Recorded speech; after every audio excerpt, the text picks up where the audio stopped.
ఇదే digital class rooms మీద, ఇదే ట్యాబ్ల మీద బైజూస్ కంటెంట్ అనుకోకుండా బైజూస్ నుంచి మీరు ట్యాబ్స్ తీసుకున్నారు అండ్ దాని పెద్ద స్కామ్ అయింది అని ఆరోపణలు వచ్చాయి.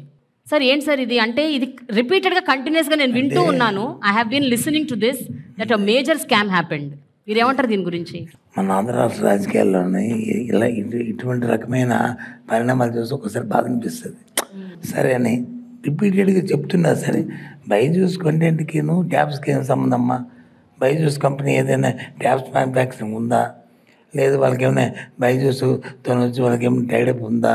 బైజూస్ అనేది వాళ్ళు వచ్చి ట్యూషన్ చెప్తూ ఇంగ్లీష్ మీడియం ట్యూషన్ ఆ లెసన్స్ ఏమున్నాయో వాళ్ళకి బాగా పిల్లలకి అతుకునేట్లు అర్థమయ్యేటట్లు వాళ్ళు ఒక కంపెనీని పెట్టుకొని చేశారు. ఇది ఎక్కువగా ప్రాచుర్యం బాగా వచ్చింది మన కోవిడ్ టైంలో, బాగా ఇది పాపులర్ అయింది. ఆ తర్వాత ఒక టైంలో మా ఆనరబుల్ సీఎం గారు వచ్చి దావోస్ వెళ్ళినప్పుడు ఆ బైజూస్ ఎండి గారు ఆయనతో ఇంటరాక్ట్ అయినప్పుడు, నువ్వు ఏదో చేస్తున్నారు బాగానే ఉందండి, సోషల్ రెస్పాన్సిబిలిటీ మహారాష్ట్ర కూడా చేయండి అంటే, అప్పుడు ఆయన మేము చేస్తామని ఆయన ఫ్రీగా మా స్టూడెంట్స్ అందరికీ ఫ్రీగా 6th to 10th ఏ పిల్లవాడికి కూడా, అది బయట అయితే మినిమం 18,000 20,000 కంటెంట్ ఫ్రీగా ఈ పిల్లలకు వచ్చి ఇస్తారని చెప్పి ఒక అగ్రిమెంట్ సైన్ చేస్తాం. There is no charge. ప్రభుత్వం కూడా ₹1 చెల్లించట్లేదు, అలాగే పిల్లలు కూడా ₹1 చెల్లించట్లేదు, దానికి పే చేయట్లేదు, ఫ్రీగా ఇస్తున్న నేపథ్యం.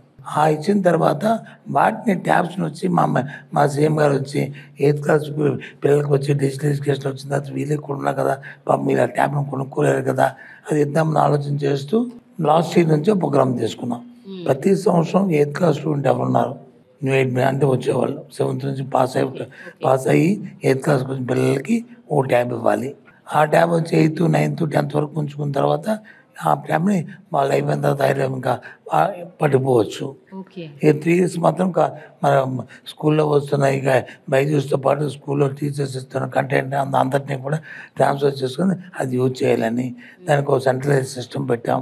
అంటే మీరు ట్యాబ్ పర్చేస్ చేసిన విధానంలో కూడా లాట్ ఆఫ్ క్రిటిసిజం వచ్చింది. ఆ 9,000 ఉండాల్సింది 11,000కి 14,000కి కొన్నారు.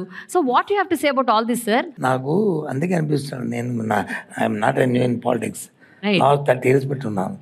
ఏదైనా మేము ఏదైనా ఎవరైనా క్రిటిసిజం చేసినప్పుడు వచ్చాం ఒక అథారిటీగా ఒక దాని రెస్పాన్స్తో మాట్లాడే అలవాటు మాకు. ఈ మధ్యకాలంలో చూస్తున్నాం, ఏదో పాసింగ్ మసాజ్ చేసేస్తే ఆ బురద జల్లేస్తే ఆ బురదను వచ్చి అలా తుడుచుకుంటారనే కాన్సెప్ట్ వచ్చింది. అది చాలా తప్పది. ఎక్స్ప్లెనేషన్.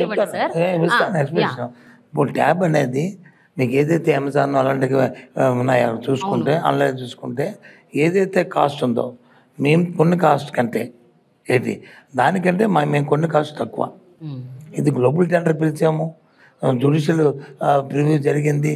ఆ జ్యుడిషియల్ ప్రివ్యూలో వాళ్ళే వెట్టింగ్ చేశారు, వాళ్ళే పేపర్ నోటిఫికేషన్ ఇచ్చారు, పబ్లిక్ డొమైన్లో పెట్టారు. ఆ తర్వాత టెండర్స్ చేసుకున్నారు. ఆ టెండర్ కొన్ని రేటు కూడా అక్కడికంటే, ఎందుకంటే హోల్సేల్ మనం 4 lakhs 5 lakhs కొన్నప్పుడు అంతకంటే తక్కువ రావాలి కదా న్యాయం కదా. అక్కడికంటే మినిమం 20-25% తక్కువకు మేము కొన్నాం. అది అథారిటీగా సాక్ష్యాలతో కూడా చూపెట్టే రిపీటెడ్గా మాటలు లేదు బైజూస్ ట్యాబ్ కొన్నారు, 20,000 కొనేసారు, 18,000 కొనేసారు. మేము వాళ్ళకి కొనే ట్యాబ్ లాస్ట్ ఇయర్ అయితే 13,000 అంటే 12,750 12,750 అంత సంథింగ్ కొన్నాము. ఈ బైజూస్ కంటెంట్ వచ్చి దానికి ఇన్సర్ట్ చేయడానికి ఆ చిప్ కాస్ట్ అంతా కలిపి మెమరీ కార్డ్ అంతా కలిపి 250 అంత అయింది. మొత్తం అంతా కలిపి 13,000. ఈ సంవత్సరం వచ్చి 14,250 కొన్నాం. ఎందుకు కొన్నాం 14,000? దాని లాస్ట్ ఇయర్ కంటే 3 సర్టిఫికేట్స్ మార్చాము. దాంట్లో జీబీ మార్చాము, దాంట్లో లోడ్ చేసే కంటెంట్ మార్చాము. ఎందుకంటే వీళ్ళను 5 years వరకు 10+ పెట్టాం, 11th class 12th class పెట్టాం. ఆ కంటెంట్ కూడా దీంట్లో అప్లోడ్ చేయాల్సి వస్తుంది, అందుకని అవన్నీ పెట్టాలి. దాంతోపాటు లాస్ట్ టైం చూసాం సుమారు 7,000-8,000 ట్యాబ్స్ కింద పడేసారు పిల్లలు. పడేస్తే అవి విరిగిపోయేవి.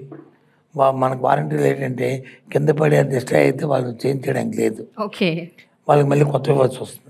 దానికోసం అని చెప్పి దానికి గార్డు పెట్టాము, స్క్రీన్ గార్డ్ పెట్టాము. పైన కింద పడినప్పుడు అది ఏమి ఇరిగిపోయే పరిస్థితి లేదు. ఇలాంటి స్పీచెస్ పెట్టిన తర్వాత 1,000 పెరిగింది.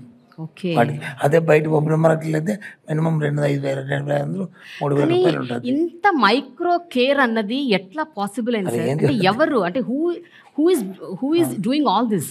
ఆల్ దిస్ అంటే ముఖ్యమంత్రి గారు ఉన్న అలవాటు ఏంటంటే ఏదైనా మాకు చెప్తారమ్మా, చెప్పిన వెంటనే ఆయన దాన్ని మర్చిపోరు. వాళ్ళు చేస్తారు, మేము చేస్తారని మా మీద ఎంత నమ్మకం ఉన్నప్పటికీ కూడా ఓకే. మళ్ళీ టైం టు టైం దాన్ని పర్సూ చేస్తూ ఎవ్రీ ఫార్చునేట్ 15 రోజులు మనం రివ్యూ చేస్తూ మళ్ళీ మధ్యలో వచ్చి ఆయన సీఎంఓ మీటింగ్లో వచ్చి ఏం జరిగిందో కనుక్కుంటూ వాళ్ళంటేనే మా ప్రిన్సిపల్ సెక్రటరీకో లేకపోతే మా కమిషనర్కో లేకపోతే మా ఇన్ఫ్రా కమిషనర్కో లేకపోతే నాకో ఫోన్ చేసి ఇది ఏమైంది సీఎం గారు regular follow up. Follow up. ఆయన ఫ్లాగ్షిప్ ప్రోగ్రామ్స్ ఉన్నాయి. Education first, health, agriculture, welfare, ఈ 4 ఆయన ఎక్కడ రాజీ పడ్డాను. ఈవెన్ సింగిల్ మినిట్ కూడా రాజీ పడ్డాడు. నాకు అనిపిస్తుంటుంది ఏమైనా ఆ ఫోన్ కాల్ వస్తే మేము అలా పోతుంది ఏం రా బాబు ఇది అని చెప్పి.